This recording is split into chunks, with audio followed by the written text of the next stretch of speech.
Hello, good day, my SM viewers. This is Supply Media. Let us look at this disturbing story coming out from the northern part of Nigeria. Of course, we have been saying that the north is the problem of Nigeria, and the north seems not to be ready and willing to solve all this myriad of problems. Because each time Nigeria want to move forward, the north have a way of dragging Nigeria back. This one is coming from Sahara Reporter, talking about, he said, no parent have come to claim over 230 children raided on Kano streets by Hisbah police. As we have it, Hisbah police raided some places in Kano State and arrested over 230 children. And these are supposed to be children of school age, as can clearly be seen in this picture I will display. But the point is, let us remember that it behoves on the government to provide basic education, because each time we talk about problem of Nigeria, the north seems not to be willing to accept that they are the problem. Because if you look at the Nigerian Policy of Education, talking about National Education Policy of 2013, Nigerian governments provide compulsory, free, universal, and qualitative primary and junior secondary education to all children of age between 6 and 15 years.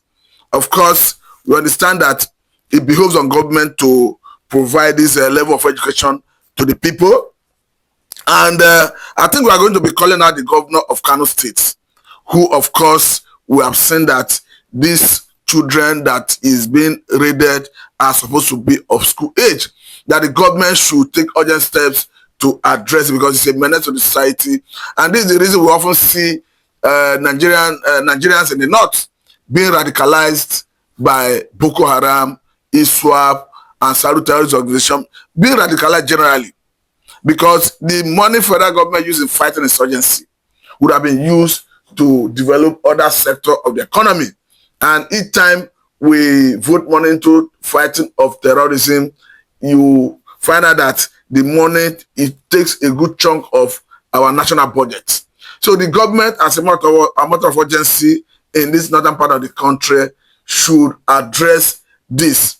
Then let us equally call out the governor of Kebbi State, because we understand that in the north, there are so many students of school age who, of course, are not in the school, because we'll be calling out about 3 governors where we have the highest number of out-of-school children. First of all, let us call out the governor of Kebbi State, where we understand that the percentage of out-of-school children in Kebbi State is 67.6%. What this means is children of school age between 6 to 15 years of that bracket are not, 67.6% of that number is not in school.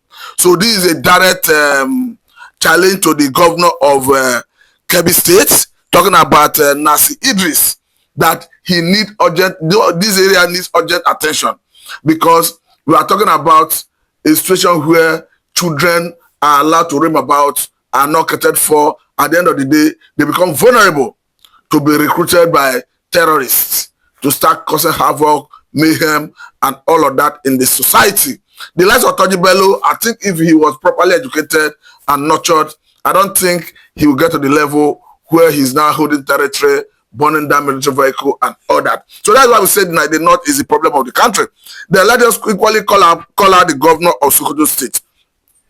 We understand that by statistics, Sokoto State have 66.4% of out-of-school children, and the governor of Sokoto State is Ahmad Aliyu. Ahmad Aliyu, we are calling you out that you have a duty to cater for children of school age, because we are seeing that, going by statistics, that Sokoto State out-of-school children percentage is 66.4%.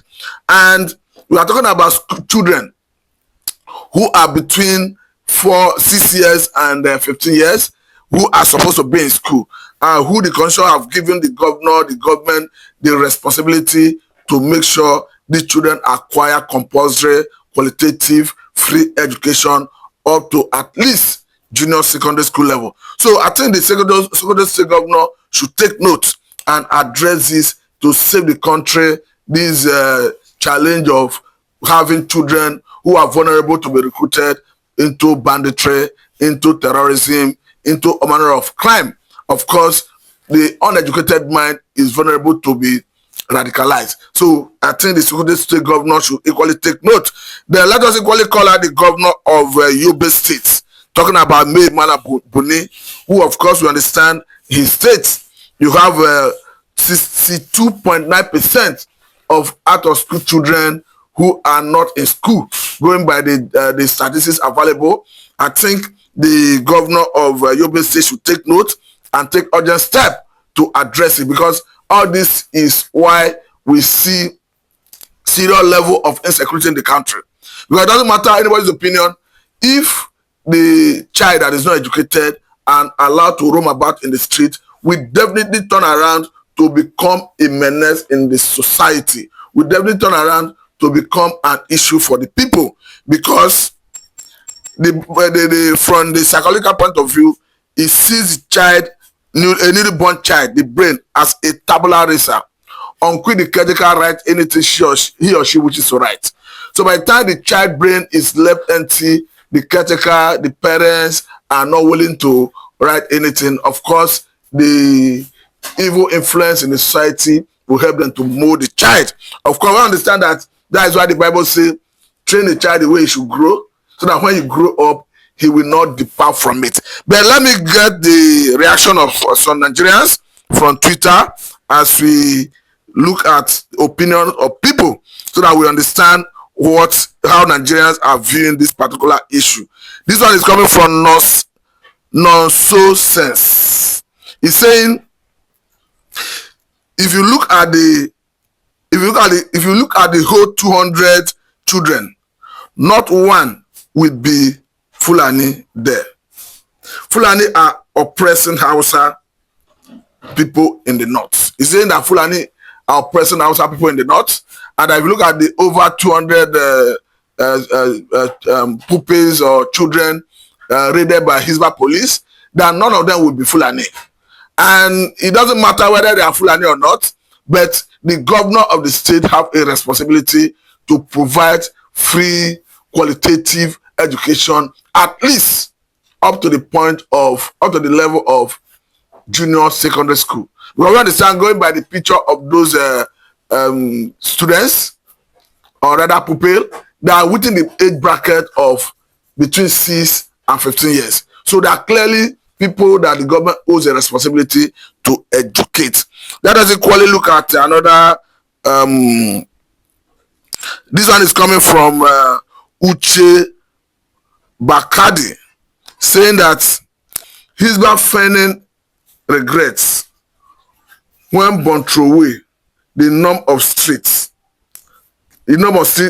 kids. He said, parents move on. Father got a new wife. Mother, new husband. Educated scholars most likely have no clue where they are from. Yes, Hisbah doing theoretical. If they had offered parents lump sum, they would have appeared sharply. That is coming from Uche Bakadi. I think what is happening is he's trying to say that the government need to entice the parents with some money for them to come out and claim the children.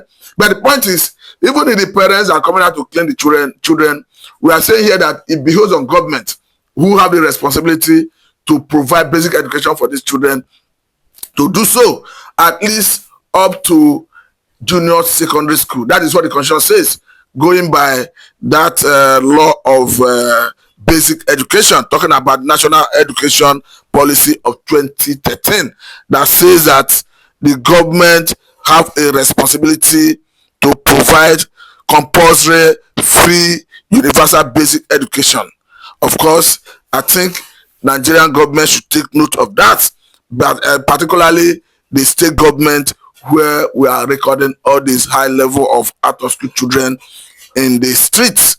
Okay, now I think let us equally look at another person who has commented here. This is Abalaka saying, who want come claim problem, they would not have sent them out on the streets if they had that option and miss. I understand that actually most of these parents in these rural areas live below poverty line. Actually, most of them are living in penury.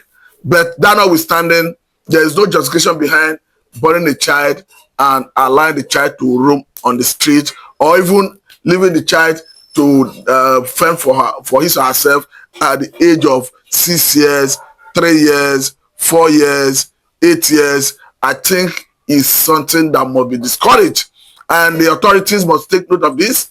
We are saying it particularly because this is the very reason we see high level of insecurity in Nigeria, the very reason we see serious level of banditry, the very reason we see high level of terrorism, because the child you refuse to educate, the child you allow to roam on the street, it's vulnerable to be radicalized, it's vulnerable to be recruited by Boko Haram, it's vulnerable to be recruited by ISWAP terrorist organization, it's vulnerable to be recruited by any government, or rather any non-state actor that is wreaking havoc in the country.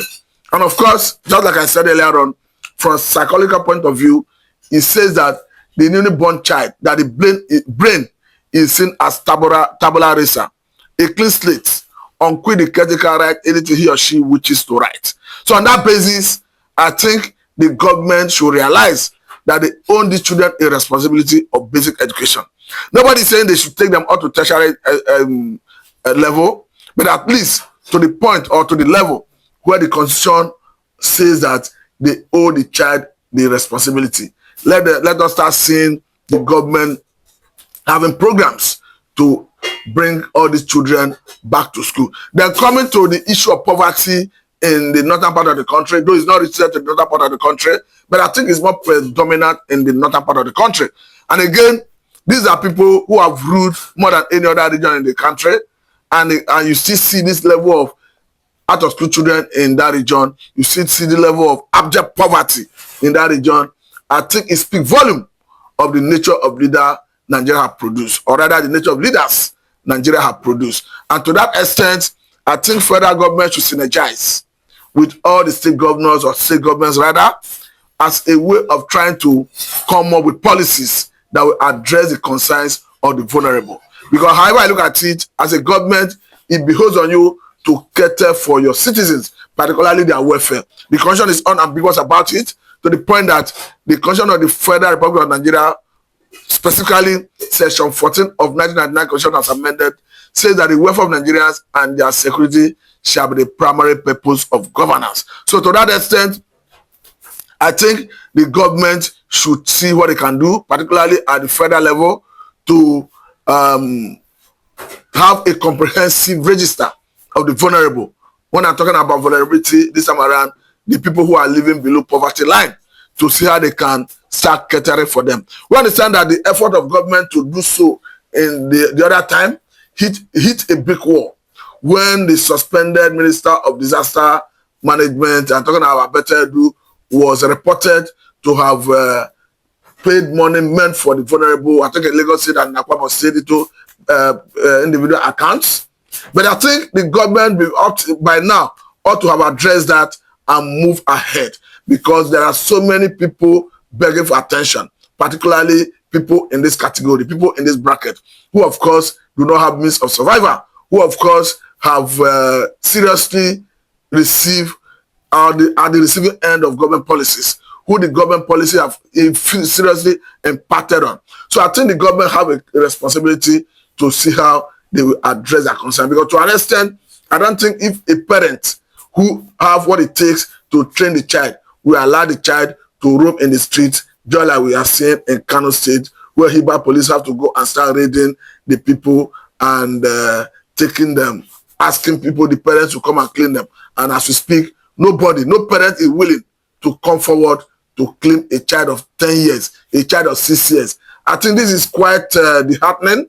It's quite, of course, I even lack word to explain that, how a parent, a mother will abandon a child of 6 years, 10 years, 7 years, as the case may be, even at the instance of the state government through the Hisbah police calling on them to come forward to identify their children and take care of their children. They are not willing to do so. But I think what we are seeing is should call for a concerted effort. It should come with a concerted effort, because the government at the state level, at the local government level, at the federal level, they all have responsibility to take care of Nigerian citizens. Particularly going by that section of the 1999 Constitution as amended that talks about the welfare of Nigerians and their security, that shall be the primary purpose of governance. Let me say a very thank you for your time. This is Satellite Media, and I'm Mr. Matthew. But take note, the governor of Yobe State. Take note, the governor of Sokoto State. Take note, the governor of Kebbi State, that you have a responsibility to take these children of schooling age out of the streets and give them qualitative education, going by that education policy of Nigeria of 2013. Thank you very much for your time.